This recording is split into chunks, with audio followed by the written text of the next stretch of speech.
Anime, thank you very much. Yeah, switching on Russian. Thank you very much for. Thank you, Anime, for your presentation and for introducing me. The members of our party, of whom there are a few here, have noticed your link between the situation in Russia and the elections in Russia. We have here members of the diplomatic corps, including two ambassadors, the ambassador of Denmark, Mr. Kasyanov, and the ambassador of Hungary, Mr. Gillian. And we are heartened to see that diplomats are also here, and they will follow the proceedings and how we assess the relationship between EU and Russia. My dear friends, as was the case 200 years ago, the key question for the Russian people in politics still remains: is Russia a European country or is it not? And over many years, the watershed of public forces in this country has been exactly how you answer this question. Obviously, it is not geography that matters. The European idea was regarded, and rightly so, by many Russians as the prevalence of human or individual rights over the state. As you hear those familiar words about how unique Russia is, you immediately realize that they will start talking about familiar things, that is, the cult of the state, the perennial thirst for order, and the strong ruler. And realizing that, we believe that we can, and our enemies zeroing in on us.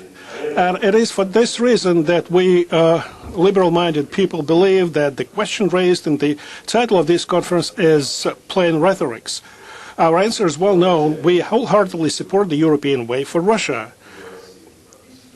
What does Russia's European choice mean in practical terms? What sort of efforts are needed in various systems in our life to handle those, to render those words meaningful? What are the obstacles that really exist that prevent this country to embark in earnest on the European path? And finally, what is that stands in the way of progressive cooperation with the European Union, which is our most important partner, economical and political? It is the EU as a common, as a community of European countries that embodies all the values generated by Europe. We appear to believe not long ago that we are on the right path. Russia and the European Union agreed to form four common spaces: economic, humanitarian, external security, freedom, universal internal security, and justice. And we worked really hard to make those things happen. We tried to set up new ways to, for example, in terms of providing transit for Kaliningrad and addressing readmission issues. In 2003, we almost completed preparations for Russia to join the World Trade Organization, which would clear the way for Russia to cooperate more closely with the European Union. Foreign currency controls would be eased and capital operations would be made liberalized. It was at that time that we began to join the Bologna process in the educational area. The establishment of the Russia-NATO Council paved the way for more cooperation in the strategic and military fields. We kept dreaming that in the not-too-distant future, Russia will bit by bit join the continental space we all share with our friends and neighbors, and that goods, services, capital, and people will start moving freely. But it was obvious that to achieve all that, more progress was needed, and not only in the economic, but also in political terms, in the area of local self-government and legislation, justice, and so on. Now, a few years later, the situation is not that optimistic. The social, economic, political, public reforms have been stopped and often reversed. Despite a long period of very high prices for Russia's major exports, comparable improvements in people's living standards and the establishment of modern infrastructure are yet to be achieved. Russia has not moved closer to joining WTO, nor has Russia made progress in lifting visas for travel to European Union member countries, not to mention more ambitious agreements.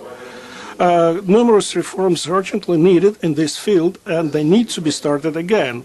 Russian politicians habitually criticize the European Union for the bureaucracy and the red tape and over-regulation, for lack of clearly expressed will, and for a prejudiced approach to Russia, and for budgetary problems that quite a few countries still face now. But that conceals one main thing here. And the main thing is that to the west of Russian borders, we have a unique international community we can learn a lot from.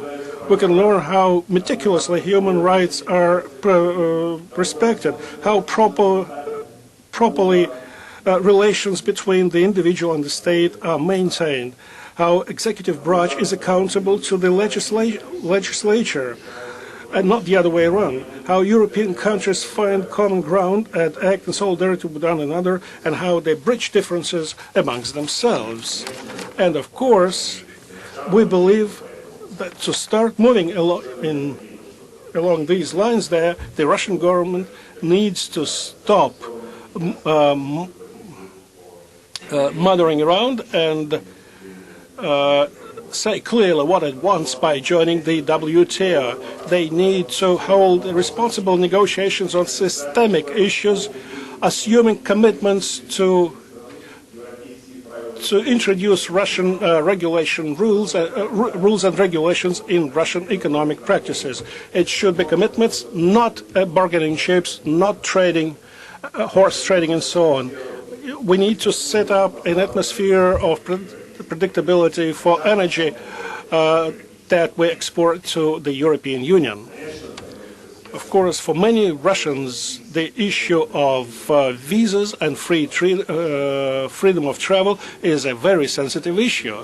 And of course, we need to make it happen, but the Russian authorities need to make a readmission agreement with the European Union, and it will make a economic commitment on Russia to stop the practice of issuing Russian passports to non-Russian nationals.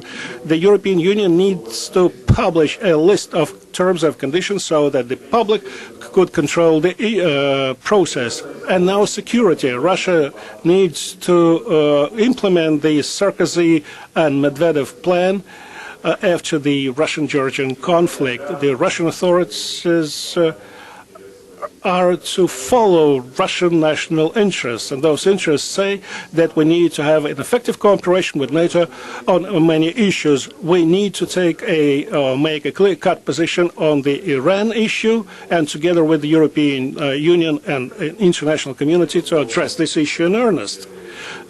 These are just the first steps. Recently, we've been talking a lot about modernization, innovations, enhanced competitiveness, and that the European Union can provide a great deal of support for us to achieve that. This is a point well taken. The European Union is interested in seeing Russia modernize and become a stable state more than anybody else, because the European Union accounts for over half of our major exports. About 3/4 of foreign investment to Russia come from the European Union. And I'm sure that strategic relationships between Russia and the European Union can become a reality. But the strategic relations, even between such natural and mutually complementary partners as Russia and the European Union, cannot be built in the absence of a sound foundation. And we are convinced that the foundation that we have in common is our common values. But as regards our common values, they raise a great deal of issues, and the first part of our conference is focused on these common values. How do Russian values differ from European values, and why? I Thank you for your attention, and I would like to give the floor to Natalia Baltanska. She is a